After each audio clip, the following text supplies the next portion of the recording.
Ayer el ministro de Educación, Cultura y Deportes, José Ignacio Wert, se reunió con la Comisión de Educación y Deporte en el Congreso de los Diputados para explicar las líneas de su acción de gobierno en materia de educación y en materia de deporte. A mí me gustaría hablar un poquito más de educación porque creo que para el Partido Popular la educación es la base de una sociedad. El Partido Popular apuesta por una educación de calidad y por eso quiero basarme un poquito más en este tema. Quiero decir que lo primero que el ministro transmitió es su vocación de hacer una amplia reforma del sistema educativo, porque ahora, como les expondré según unos datos, veremos que una reforma educativa en España es más que necesaria. España, dentro del país, dentro de la Unión Europea y de la OCDE, somos uno de los países que más gastamos por alumno en escuela pública y tenemos una ratio alumno-profesor más baja que la media de la OCDE. En cuanto a gasto e inversión en educación, estamos en la media e incluso por debajo. El problema es que esta inversión luego no se transforma en calidad y en resultados de educación, en la enseñanza. ¿Por qué? Pues os voy a decir unos datos. El fracaso escolar en España está alrededor del 26%. Eso quiere decir que el 26% de alumnos que comienzan la secundaria obligatoria no la terminan. A veces no terminan ni siquiera la primera etapa. En nuestra comunidad incluso este dato es un poco más alto. En Castilla-La Mancha incluso el fracaso escolar es más alto todavía, 1 punto o 2 puntos por encima. Después de eso, el abandono escolar, después los alumnos que terminan la educación secundaria obligatoria y que obtienen un título, sin embargo, más del 28,8% luego no continúan sus estudios. Sin embargo, en la Unión Europea es de un 14%. Estamos viendo que está fallando que ese sistema pueda enganchar a los alumnos a seguir haciendo unos estudios medios o superiores. No conseguimos que sigan estudiando. En el informe PISA ocupamos el puesto 26 de 34 miembros de OCDE, aunque gastamos por encima, estamos en el lugar 8 en cuanto a gasto en educación, sin embargo, en resultados estamos en el puesto 26. Esto quiere decir que aunque gastamos, no lo estamos invirtiendo bien. Creemos que es el momento de gastar, sí, pero gastarlo mejor.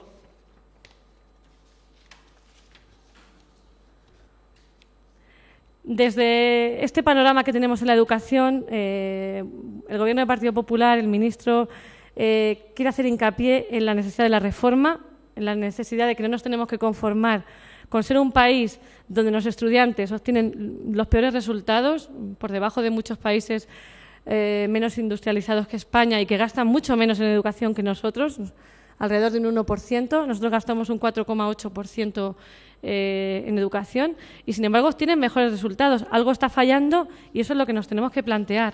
Y luego hay un dato muy importante y es la relación que hay con el nivel de paro juvenil. Saben que el nivel de paro juvenil en España es del 48% y de ese 48%, el 60% no ha terminado la educación secundaria obligatoria. El paro juvenil está muy vinculado a la falta de obtención de título de esos jóvenes que no terminaron sus estudios y que, por lo tanto, les cuesta mucho más encontrar un trabajo. Esto que os decía es la situación, porque evidentemente para hacer algo, para proponer una reforma, tenemos que plantearnos cómo nos encontramos y dónde nos encontramos. Y ahora os voy a enumerar lo que son las primeras líneas de actuación del Ministerio de Educación a través de su ministro. Y son una serie de pinceladas que luego se irán concretando. Lo primero es una reforma educativa encaminada a la calidad. Se va a buscar la calidad por encima de todo. La calidad del sistema, manteniendo la igualdad de oportunidades. La igualdad de oportunidades tanto para alumnos que necesitan un refuerzo como para aquellos que son mejores que la media y que también debemos darle una formación de calidad y de excelencia. Es indispensable que volvamos a esa escuela donde se reforzaba el mérito, la autoexigencia del alumno, el trabajo bien hecho, la satisfacción y que motivemos al alumno a aprender y a querer avanzar en su aprendizaje.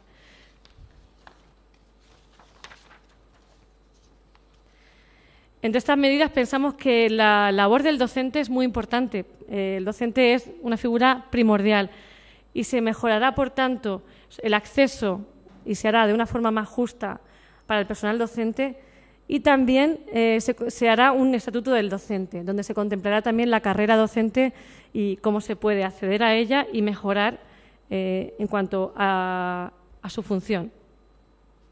Se pretenderá impulsar la autonomía de los centros en el plano organizativo, curricular y de gestión económica. Se pretende hacer un informe para todos los alumnos, parecido al informe PISA, en el que se precisarán los conocimientos mínimos que tiene que adquirir el alumno y se valorará si esos conocimientos se están adquiriendo por etapas para poder analizar la situación. Uno de los puntos más importantes creemos que es dotar a la educación secundaria de flexibilidad. Se mantiene la obligatoriedad hasta los 16 años, los alumnos seguirán teniendo la obligación de permanecer en institutos hasta los 16 años, pero se flexibiliza la forma en la que se va a hacer.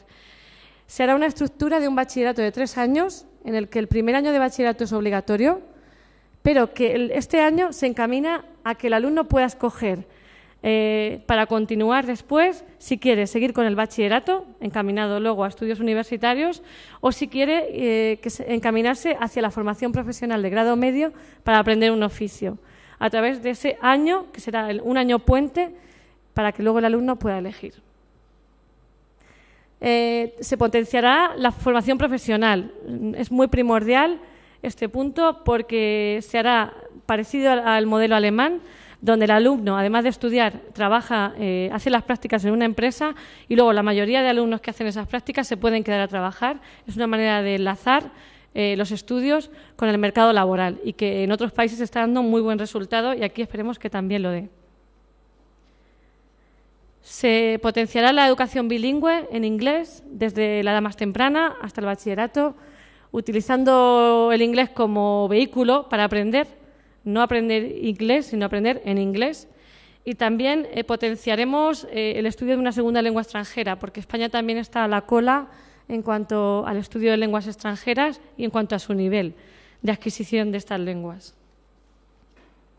Se sustituirá la educación para la ciudadanía por una asignatura que se llamará Educación Cívica y Constitucional, que también en otros países se imparte con este nombre, Educación Cívica, y se pretende, pues, digamos, que no haya ningún tipo de doctrina o ningún tipo de mensaje que no sea más que el de educación cívica y constitucional. Se impulsará la reforma del sistema universitario, porque también es muy necesario. Hay que decir que las universidades españolas, a nivel de inversión, estamos también a la cabeza, pero no hay ninguna universidad española que esté entre las 150 mejores del mundo. Esto deberíamos plantear que nuestro sistema universitario funciona, pero debería mejorar. Y esta mejora será a través de la búsqueda de la excelencia, la competitividad y la internacionalización de nuestras universidades. Se va a constituir un consejo de expertos de alto nivel para abordar estos temas que se reunirán permanentemente con el ministro de Educación y que buscarán la mejora de estos campus y de estas universidades. En definitiva, con estas líneas, lo que queremos es que la situación de estancamiento que sufre el sistema educativo podamos, a través de los recursos económicos que ya estamos haciendo, que ya se han hecho, mejorar los resultados para que nuestros jóvenes estén más preparados y mejor formados, porque si nuestros jóvenes están más preparados y mejor formados, es el futuro de nuestra sociedad para que nuestra sociedad avance.